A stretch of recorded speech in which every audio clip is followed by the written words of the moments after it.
শুভেচ্ছা জানাই।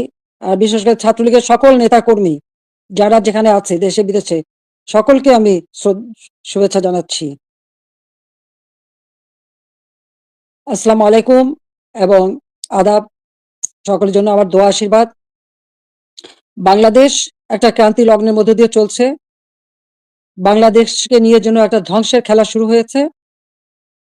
যে বাংলাদেশটা সারা বিশ্বের কাছে উন্নয়নের রোল মডেল ছিল, উন্নয়নের বিস্ময় ছিল, সেই বাংলাদেশের আজকে চরমভাবে ধ্বংস করে আজ একটা জঙ্গি সন্ত্রাসীদের দেশ হিসেবে পরিণত করা হয়েছে। এটাই হলো সবথেকে দুর্ভাগ্যের বিষয়। আগস্ট মাস আমাদের শোকের মাস। সেই আগস্ট মাসেই আবার এদেশের মানুষের অধিকার কেড়ে নেওয়ার জন্য যে চক্রান্ত করা হয়েছে তার শিকার আজকে সমগ্র দেশ। এদেশের বাংলাদেশের কৃষক, শ্রমিক, ছাত্র, জনতা, সরকারি ও অসরকারি কর্মকর্তা কর্মচারী থেকে শুরু করে কেউ রেহাই পাচ্ছে না। পুলিশ বাহিনী কেউ রেহাই পাচ্ছে না। এদের ধ্বংসের খেলা আর রক্তের খেলা আজকে বাংলাদেশকে ক্ষত বিক্ষত করে দিচ্ছে। তোমাদের মনে আছে 2018 সালে ছাত্রদের একটা কোটা আন্দোলন শুরু হয়।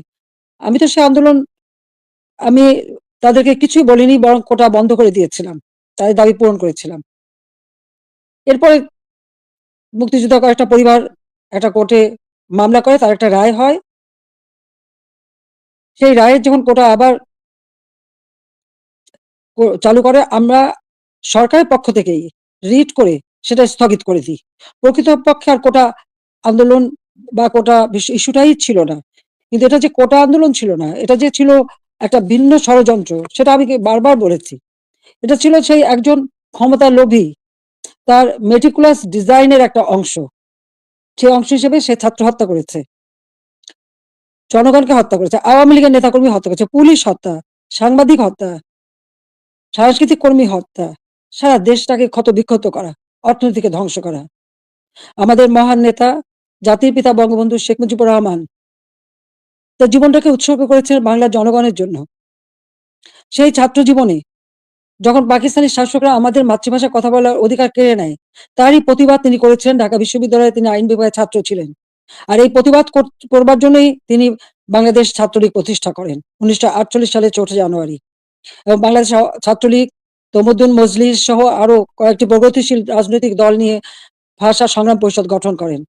সেই ভাষা আন্দোলনে আমাদের যারা শহীদ হয়েছেন আমি তাদের আজকে স্মরণ করি। সালাম, বরকত, জব্বার যারা জীবন দিয়েছেন, রক্তের অক্ষরে বলে গেছেন আমরা মায়ের ভাষায় কথা বলতে চাই। আর এই আত্মত্যাগের মধ্য দিয়ে আমাদের যাত্রা শুরু। ধাপে ধাপে জাতির পিতা বঙ্গবন্ধু শেখ মুজিব এই বাংলাদেশের জনগণকে স্বাধীনতার চেতনা